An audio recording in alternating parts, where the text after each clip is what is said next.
Hey, this is AJ for the Disney 411 News. The Disney Lorcana trading card game launched this past week, which saw long lines at Disney Springs. Sets have sold out online and at major retailers. The starter set, titled The First Chapter, is now not expected to return to stock until early 2024. If you manage to pick up a set for yourself, share your thoughts in the Disney Gaming channel in our Discord. Whilst cast member previews continue for Journey of Water inspired by Moana, construction walls have now been removed and replaced with removable planters, allowing guests for better views of the new walkthrough attraction from ground level.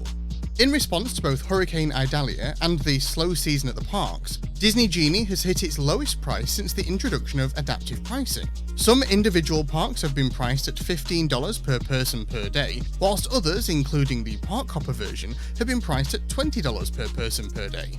Disney's Animal Kingdom will host extended evening hours for the first time ever on November 8th from 7 PM to 9 PM for Disney Deluxe Resort guests.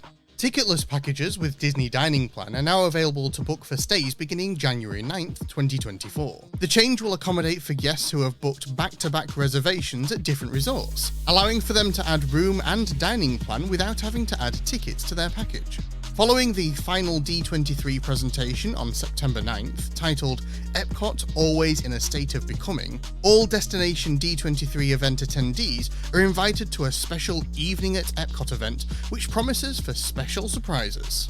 And finally this past week over in Disneyland, it has been announced that the Haunted Mansion area of the park will be expanded with an extended queue experience with new gardens. And there will also be a new retail location themed after a carriage house, which is said to have once been owned by Madame Leota herself.